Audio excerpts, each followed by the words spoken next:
Hello दोस्तों। अभी मैंने आपको दिखाया, आज हमारे पास एक पेशेंट आया था स्कॉटम कराने के लिए। अब इसका ये पेशेंट हमारे पास आया और बोलने लग गया मेरा ना स्कॉटम में पेन हो रहा है। तो इसके पेशेंट के स्कॉटम में बहुत ज़्यादा सीवियर पेन था राइट साइड में। और बता रहा था इसके पहले भी कोई मास टाइप का हो गया था स्कॉटम में, तो उस टाइम पे बायोप्सी तो हुआ नहीं, कहीं इसका गाँव में। अब गाँव तो मैंने पूछा नहीं, किसी गाँव में इसका ऑपरेशन किया हुआ था स्कॉटम का। तब उन्होंने उस टाइम पे ही बोला आपके स्कॉटम में, राइट वाले स्कॉटम में मास हो गया है, दाईं तरफ वाले स्कॉटम में, तो आप ना इसका ऑपरेशन कराइए। इस पेशेंट ने गाँव में ऑपरेशन कराया। गाँव में ऑपरेशन कराने के बाद उन्होंने वहाँ पे कोई बायोप्सी वगैरह नहीं करी, और ना बायोप्सी करी, ना उसको बायोप्सी करके ये बताया कि आपको कैंसर है या नहीं है।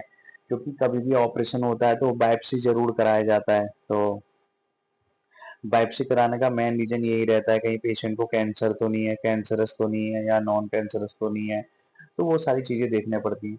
फिर मैंने इस पेशेंट को ठीक है एग्ज़ामिन किया, और मैंने इससे पूछा आपको कहाँ पे पेन हो रहा। फिर इस पेशेंट ने मेरे को बताया कि मेरे को अभी कम से कम 2 महीने से पेन हो रहा बहुत ज़्यादा स्कॉटम में, राइट साइड में, जो कि मैं एक बार ऑपरेशन भी करा चुका हूँ। चलो ठीक है, मैंने इसके सारे मतलब देखा इसको, और उसके बाद मैंने स्कैन करना स्टार्ट किया। बोला एक बार ऑपरेशन भी हो गया है।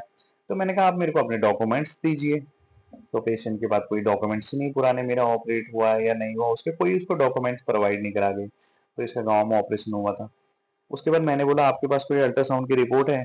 फिर इसने मेरे को बताया कि इसके पास जैसे एक क्या था, प्रीवियस एक अल्ट्रासाउंड की रिपोर्ट थी पेशेंट के पास। तो प्रीवियस अल्ट्रासाउंड की रिपोर्ट, और वो मैंने इससे ली। मैंने कहा आप रिपोर्ट दिखाओ, तो उसमें एक क्वेरी करके दिया हुआ था राइट स्कॉटल मास करके। फिर मैंने इसका स्कैन किया, तो एक्चुअल में मैंने इसका देखा, हाँ राइट स्कॉटम में एक मास आ रहा था। आप ये देख रहे हैं, ये राइट साइड का स्कॉटम है। आपको इसके अंदर एक दिख रही है हाइपोडेंसिटी, ये हाइपोडेंसिटी आप देखिए। तो ये हाइपोडेंसिटी कुछ नहीं और कुछ नहीं, ये मास लीजन है एक। आप ये देख सकते हैं, ये एक बड़ा सा ये सेजाइटल है, सेज T2 की इमेज है ये, और इसके अंदर एक बड़ा सा मास आ रहा है, आप ये देख सकते हैं। ठीक है, और मैं आपको और भी व्यूज दिखा देता हूँ।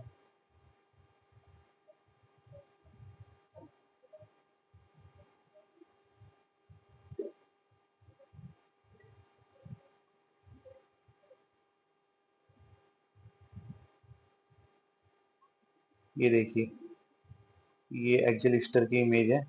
आप ये देख सकते हैं एक बड़ा सा मास लीजन आ रहा है। अब इसका डॉक्टर्स क्या करेंगे पता है, ये आप देखिए, ये आप देख रहे हैं, ये है मास लीजन। आप ये देखिए एक बड़ा सा मास लीजन आ रहा है इस बॉटम में, अलग से दिख जाती है। एक चीज मैंने ये देखा ना, जब मैं सिटी स्कैन करता था, एमआरआई करता था, जब तक आप सिटी स्कैन एमआरआई कर रहे हैं और आप नए नए हैं, तो आपको पता नहीं लगेगी पैथोलॉजी कि इसके अंदर क्या पैथोलॉजी आ रही है। तो आप जब ना बार बार एक ही चीज को करते जाएंगे, मतलब वो हर काम में होता है, जब आप बार बार करते जाएंगे तो आपको पता लग जाएगा कि हाँ क्या इसमें नॉर्मल है, क्या अब नॉर्मल है। तो वो अपने आप पता लग जाता है। मेरे को तो एमआरआई इतना बेटर लगता है, इसमें फाइंडिंग ना इजीली हमें पता लग जाती है, हाँ ये चीज ना नॉर्मल है और यहाँ अब नॉर्मल दिख रही है।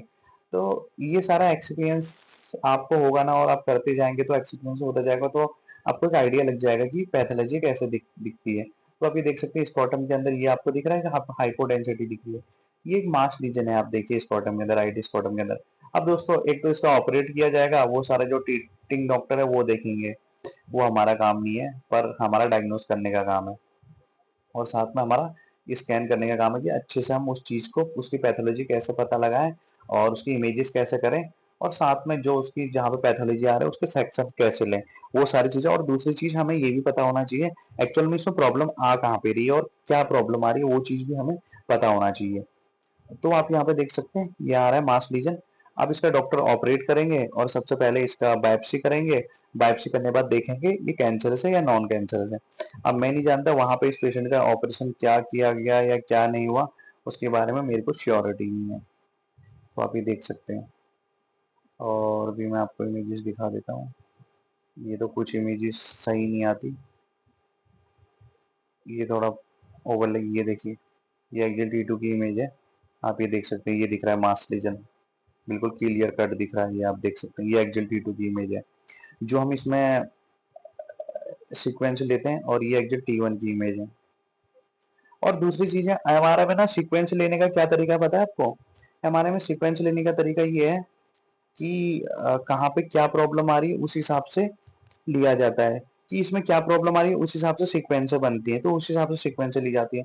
जैसे इसमें हमने जो सीक्वेंस लिए हैं, कॉर्नल पीडी फैक्सेट, कॉर्नल ईस्टर, सॉरी कॉर्नल पीडी फैक्सेट नहीं लिया, कॉर्नल ईस्टर लिया है, कॉर का टी2 लिया है, सेजाइटल का टी2, एक्जिल का ईस्टर, एक्जिल का टी2, एक्जिल का टी1 एंड साथ में हमारे डॉक्टर डिफ्यूजन मारते हैं, तो उसमें पता लगता है कि इसमें रिस्ट्रिक्ट कर रहा है या नहीं कर रहा है।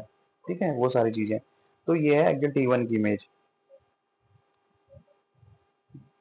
तो डॉक्टर सारी चीज़ों को कंपैरिजन करने के बाद उसके बाद इसकी प्रॉपर रिपोर्टिंग होती है कि कौन सी चीज़ में कैसे दिख रही है।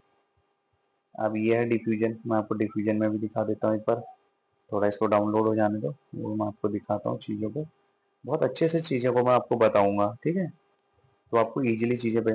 तो दोस्तों मैं तो एक ही चीज़ कहना चाहता हूँ हर व्यूअर को, कि अगर कुछ भी प्रॉब्लम होती है ना आज के टाइम में, टेस्ट कराइए।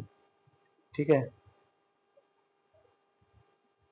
ये देखिए डिफ्यूजन में, देखिए यहाँ पे आ रहा है। ठीक है, ये दिख रही है, देखो यहाँ पे आ रही है हाइपोडेंसिटी, ये है, ये लीजन है, एक मास लीजन आ रहा है, न्यूप्लास्टिक लीजन बोलते हैं इसको, मतलब कैंसरस है ये। ठीक है दोस्तों, चलिए दोस्तों, आज का वीडियो यहीं पे समाप्त करते हैं। चैनल को लाइक करिए, वीडियो को लाइक करिए, चैनल को सब्सक्राइब कीजिए, कमेंट करिए और शेयर कर कीजिए, और बने रहिए हमारे चैनल का साथ ऐसी, और रोज आपके लिए एक एक नया वीडियो लेके आएंगे। चलिए दोस्तों, आज के लिए यहीं पे वीडियो को समाप्त करते हैं। गुड नाइट, कल मिलते हैं।